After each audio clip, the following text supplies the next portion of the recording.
Welcome to the deep dive. We take a stack of sources, pull out the key insights, and we'll basically give you a shortcut to knowing what's really going on. Today, we're diving into something that might sound a bit specific at first, the clamshell blisters market, but I promise you it's actually huge and it affects almost everything you buy. Our mission to really unpack the market intelligence, look at its, well, surprisingly strong growth, and get a handle on the trends shaping this packaging. It's pretty essential stuff. So, clamshell blisters, what are we talking about exactly? Think of those, clear plastic packages, often hinged. They hold everything securely, maybe a new toothbrush or some headphones, even critical medicines. Super versatile. You see them everywhere.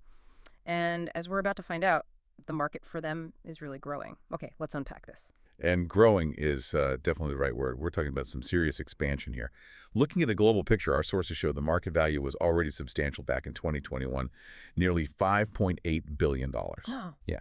And the projections. They see it climbing past $7.2 billion by 2025, and then really accelerating to almost $11.4 billion by 2033. That's quite a jump. It is. It represents a compound annual growth rate, the ECOGR, of nearly 5.8% over that whole period.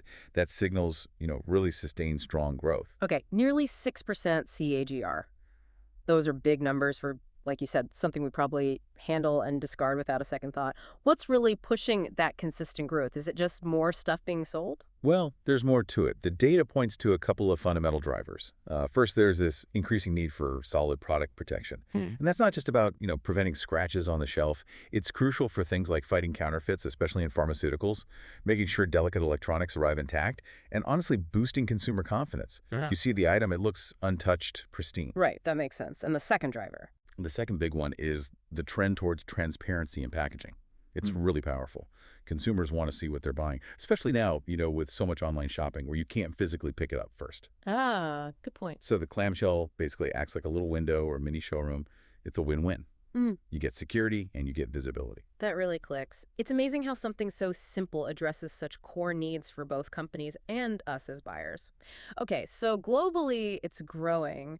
Where is this growth really concentrated? Let's maybe start with North America. What's the picture there? Okay, North America. In 2021, the market there was valued around $1.66 billion.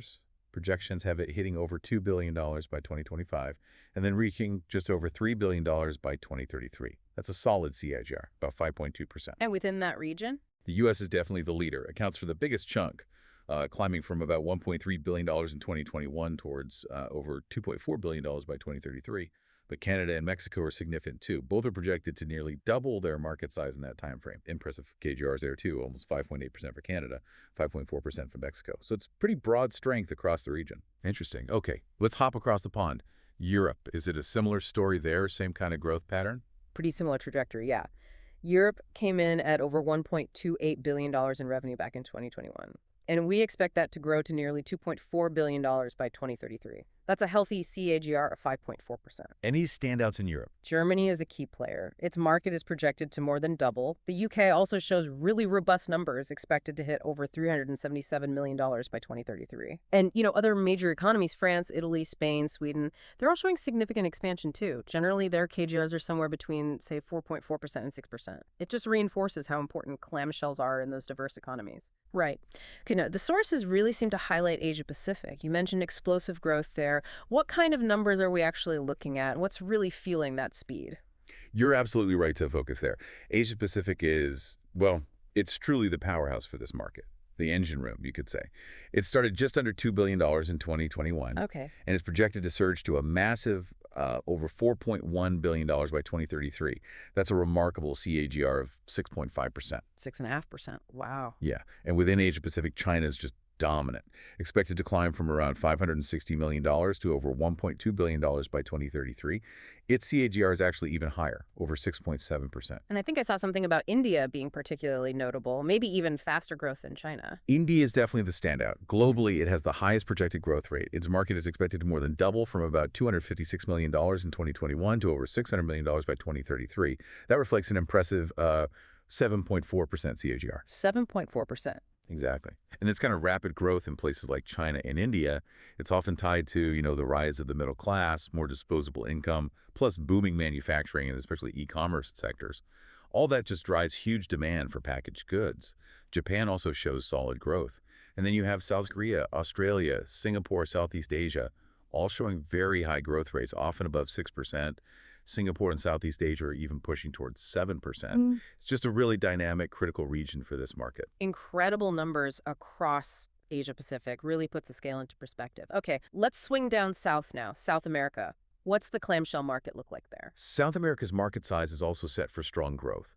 It's projected to roughly double, going from about $410 million in 2021 to over $830 million by 2033. That's a strong CAGR. 6.1%. And the key countries. Brazil leads the region, definitely. But Argentina and Chile also show really robust growth KGRs of 6.6% and 6.3% respectively. And other countries like Colombia, Peru, they're contributing meaningfully too. Okay. And moving across to the Middle East, what kind of expansion are we seeing and maybe what are the drivers there? In the Middle East, revenues are expected to double as well, from around $294 million in 2021 to almost $600 million by 2033. That's expanding at a 6% CAGR. Saudi Arabia is really at the forefront there. And both Turkey and the UAE demonstrate healthy CGRs too. The UAE is hitting 6.6%, Turkey 6.4%. And the drivers? Often linked to economic diversification efforts in those countries, plus, increasing consumerism generally. Got it. And wrapping up the regional tour, Africa. Africa's market is also on a clear growth path, moving from about $202 million in 2021 to over $405 million by 2033. That's a CAGR of 5.4%.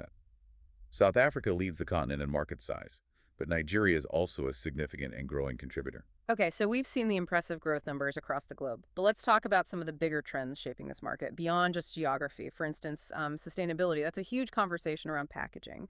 How's the clamshell industry dealing with concerns about plastics? Yeah, that's a really critical point and definitely a major focus for the industry. You're right, clamshells offer great protection and visibility, but the environmental impact of traditional plastics is, well, a big concern. So what our sources show is a significant shift towards more sustainable options. Like what? Well, we're seeing a definite rise in the use of recycled PT. That's RPET. It's made from post-consumer recycled plastic, which seriously cuts down the need for new virgin plastic. There's also a lot more innovation happening in bio-based plastics, derived from renewable resources like cornstarch, and a big focus on designing clamshells that are easier to recycle in the first place. So the industry is adapting. Definitely. So while those growth numbers are impressive, it's important to see that they're increasingly being driven by these more environmentally conscious choices. It's a really important evolution for the sector. That's great to hear. A really key insight. Shows they're not ignoring the issue. Okay, beyond materials, are there other innovations or trends keeping this market so vibrant? Maybe linked to how we actually buy things now? Oh, absolutely. E-commerce, for example, is just a massive driver. Think about it. Products shipped directly to your home need really robust protection to survive the journey. Sure. And clamshells are great for that. We're also seeing constant improvements in tamper-evident features. That's crucial for pharmaceuticals, obviously, but also for high-value electronics. Peace of mind. And it goes beyond just consumer goods. The medical and pharmaceutical sectors rely heavily on clamshells now for sterile packaging, for unit dose applications where product integrity and absolute protection are non-negotiable. Right. So, it's really not just about protecting a toothbrush anymore. It's about safeguarding health, ensuring products are genuine, and basically enabling the whole global supply chain to function smoothly. So wrapping this up then, what does all this mean? The numbers clearly point one way, consistent, strong growth globally for clamshells, but it sounds like it's more than just the numbers. Exactly. That consistent growth across really all regions, combined with this ongoing innovation we've talked about, it just underscores how critical and how evolving the role of clamshell blisters really is. Not just a simple, clear package anymore. It's engineered to be secure, tamper-proof, great for display, and it's adapting to modern demands like sustainability and e-commerce. And that versatility seems key. Absolutely. That versatility is what's fueling its expansion everywhere geographically, but also across industries, from electronics and everyday retail items right through to those highly regulated pharma products. It's clearly not a market that's just sitting still. It sounds dynamic, resilient, surprisingly adaptable. Not at all stagnant. The outlook for the sector is genuinely vibrant, and it's proven resilient. And that growth, it just keeps coming back to those core drivers. The rising demand for packaging that protects and shows the product, the ongoing progress in material science especially that push towards sustainability, and just really strong performance in developing markets and anywhere e-commerce is booming. So whether you, our listener, are involved in packaging or logistics, product design, or maybe you just track high-growth sectors or consumer trends, this is definitely a space to keep an eye on. And for you, our listener, here's maybe a final thought to chew on after this deep dive. Thinking about those material science advancements, how might things like even more sustainable materials or maybe smart packaging tech further change something as common as a clamshell blister? Or, looking ahead, what new industries, maybe ones we haven't even considered today, might find this seemingly simple packaging solution totally indispensable in the years to come? Something to think about. We'll leave you with that for now. Welcome to the deep dive. We sift through insights from various sources to give you, well, a deeper understanding. Today, we're looking at something you see constantly: clamshell packaging. We're uncovering the forces shaping its quiet evolution. I mean, it's still everything, right? Electronics, food. You see them in stores, online, probably in your fridge right now. Indeed. And our mission here is really to pull out the key bits of knowledge from our sources. We want to help you get, properly informed about this market. It's actually more complex than you might think. Oh, complex is definitely the word. So this deep dive will look at the drivers, the challenges too, and some really interesting trends shaping what's next for this essential packaging. Okay, let's kick things off. What's really pushing the huge adoption of clamshells? Why are they just everywhere? Well, a primary force definitely is the need for tamper-resistant packaging. That's what the sources point to again and again. Clamshells, they don't just show off the product, they also give it really strong protection against theft, against tampering. Right, super important for certain things. Just axically. Think electronics, pharmaceuticals, high-value consumer goods. Product integrity there is just non-negotiable. Yeah. So clamshells, they manage to meet both needs: security and that visual appeal. That's why we're seeing them adopted more and more globally. And tied into that, surely. I mean, think how much we all shop online now. That must be a massive factor. Precisely. The boom in retail Yeah. and, yeah, particularly e-commerce, that's another huge catalyst. With online shopping growing so fast, brands need packaging that works for shipping, protects things in transit, but also looks good, Yeah. shows the product well. Makes sense. And clamshells, they kind of nail both. They securely hold the item, but you get that clear view. So they're a favorite for tech gadgets, cosmetics, works for online listings, works on a physical shelf. And it's not just the gadgets and stuff. I feel like I see them way more with groceries these days. That's a really key observation, yeah. Yeah. There's a definite rise in the food sector and everyday consumer goods, too. Like you said, bakery stuff, fresh fruit, those ready-to-eat meals. The benefits there are pretty clear. Hygiene, often resealable, which is handy, and you can see exactly what you're getting. And you see it with personal care items, too, household goods. Yeah. It's practical, looks good on the shelf. It ties into what people want now: convenience, cleanliness. So yeah, they're becoming really common for daily stuff. Okay, but it can't all be smooth sailing. Like any market, there must be hurdles. What are some of the notable restraints or challenges here? Right, the flip side. And what's really interesting, or maybe concerning, is the environmental impact. Most traditional clamshells, they're made from PET plastic, like water bottles or PVC. And these are often, well, difficult to recycle properly. They contribute quite a bit to plastic pollution. Yeah, you hear a lot about that. Exactly. Yeah. And our sources show that environmental awareness is growing, plus there's more regulatory pressure, governments, other groups. It's pushing industries really hard to find, sustainable alternatives. Yeah. If companies don't adapt, they risk losing consumer trust. That's a big one. So the environmental cost is one thing, but what about the actual production cost? Are they expensive to make? Cost is definitely another factor. Right. Making clamshells involves quite precise molding, and you need high-grade materials. So that adds up. The production costs are higher compared to, say, simpler cardboard boxes or bags. Okay. Now, the sources do suggest this cost can sometimes be seen as an investment. Yeah. Right? It might reduce damage or theft later on, giving a better return, especially for expensive electronics. But yeah, for companies with really tight margins or in markets where every penny counts, that higher initial cost can make clamshells less feasible. And I'm picturing these things. They're rigid, they don't flatten. Storage and shipping must be tricky. Absolutely. That's another logistical challenge. Yeah. Our sources talk about this. Because they are rigid and often kind of bulky, they just take up more space. Yeah. Warehousing, shipping containers, it's less efficient than, say, flat pack or flexible options. Right. Takes up more room on the truck. Exactly. So for big distributors or anyone shipping long distances, those inefficiencies, they mean higher operational costs. It can make more compact packaging look, well, more attractive sometimes. All right, let's shift gears a bit. Let's talk about the future. What exciting trends or innovations are reshaping this market? What's on the horizon? Well, connecting this to the bigger picture and Yeah. tying back to the challenges, Hmm. there's a really clear, undeniable shift towards eco-friendly materials, recyclable ones.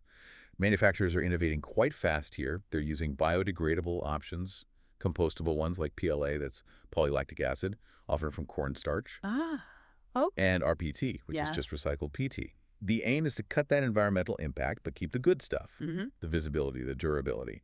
And this whole green shift, it's not really optional anymore. Sustainability is becoming a major factor in why people choose one product over another. And it's not just about being green, is it? They're also being used to make things look, well, premium. Precisely. Yeah. That's another big trend.